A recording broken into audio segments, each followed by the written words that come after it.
So I've got to talk about these subpoenas that Homeland Security has been sending. So Homeland Security wants social media sites to expose anti-ICE accounts. The department has sent Google, Meta, and other companies hundreds of subpoenas for information on accounts that track or comment on immigration and customs enforcement, officials and tech workers said. This is by Shira Frankel and Mike Isaac of the New York Times. The Department of Homeland Security is expanding its efforts to identify Americans who oppose ICE by sending tech companies legal requests for the names. Notice they said legal requests for the names, email addresses, telephone numbers, and other identifying data behind social media accounts that track or criticize the agency. In recent months, Google, Reddit, Discord, and Meta, which owns Facebook and Instagram, have received hundreds of administrative subpoenas. It's like administrative warrants, right? So these subpoenas that are flying in the face of all these companies, and it makes them sound like big and bad. And oh my God, it's a subpoena. It's an administrative subpoena. They have every right to say no. They're private companies. They can say no. This is a choice they're making. According to 4 government officials and tech employees privy to the requests, they spoke on condition of anonymity. Google, Meta, and Reddit complied with some of the requests, the government official said. In the subpoenas, the department asked the companies for identifying details of accounts that do not have a real person's name attached and that have criticized ICE or pointed to the locations of ICE agents. The New York Times saw 2 subpoenas that were sent to Meta over the last 6 months.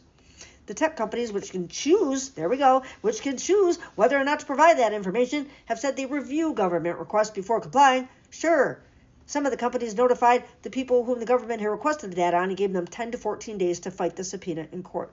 The government is taking more liberties than they used to, said Steve Loney, a senior supervising attorney with the American Civil Liberties Union of Pennsylvania. It's a whole other level of frequency and lack of accountability.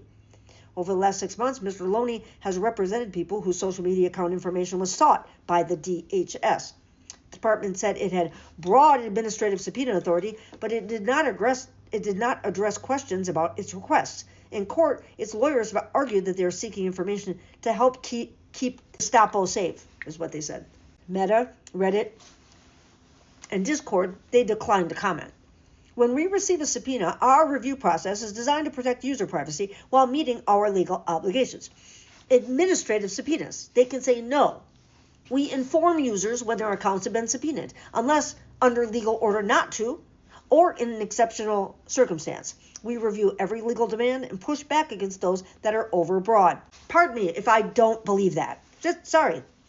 The Trump administration has aggressively tried tamping down criticism of ICE, partly by identifying Americans who have demonstrated against the agency. ICE agents told protesters in Minneapolis and Chicago that they were being recorded and identified with facial recognition technology through Palantir, called Tangle. They have all sorts of this elite app that they have. Last month, Tom Homan, the White House border czar, also said on Fox News that he was pushing to create a database. Create a database, he said, of people who were arrested for interference, impeding, or assault. Silicon Valley has a long and uneasy relationship with the federal government and how much user information to provide it. Transparency reports published by tech companies show that the number of requests for user information from different governments around the world has climbed over the years, with the U.S. and India among those submitting the most. Some social media companies previously fought government requests for user information. In 2017, Twitter, now X, sued the federal government to stop an administrative subpoena that asked to unmask an account critical of the first Trump administration. The subpoena was later withdrawn. If you find them in court, they withdraw the subpoenas. That's it. That's just it. It's like we just stand up to a bully, they cry and run away. Unlike arrest warrants, which require a judge's approval, administrative subpoenas are issued by the Department of Homeland Security. Yeah. They were only sparingly used in the past, primarily to uncover people behind social media accounts engaged in serious crimes, such as child trafficking, said tech employees familiar with the legal tool. But last year, the department ramped up its use of the subpoenas to unmask anonymous social media accounts. In September, for example, it sent Meta administrative subpoenas to identify the people behind Instagram accounts that posted about ICE raids in California. According to the ACLU, the subpoenas were challenged in court, and the department withdrew the requests for information before a judge could even rule. Okay, we changed our minds. Mr. Loney of the ACLU said avoiding a judge's ruling was important for the department to keep issuing the subpoenas without a legal order to stop. The pressure is on is on the end user, the private individual, to go to court, he said. The DHS also sought more information on Facebook, Instagram accounts dedicated to tracking ICE activity in Montgomery County, Pennsylvania, outside Philadelphia. The accounts, called Montco Community Watch, began posting in Spanish and English about ICE sightings in June and over the next 6 months, solicited tips from their roughly 10,000 followers to alert people to locations of ICE of agents of Gestapo on specific street or in front of local landmarks. On September 11th, the department sent Meta a request for the name, email address, postcode, and other identifying information of the person or people behind the accounts. Meta informed the two Instagram and Facebook accounts of the request on October 3rd. We have reviewed legal process from law enforcement seeking information about your Facebook account, the notification said, according to the records. If we do not receive a copy of the documentation that you have filed in court challenging this legal process within 10 days, we will respond to the requesting agency with information.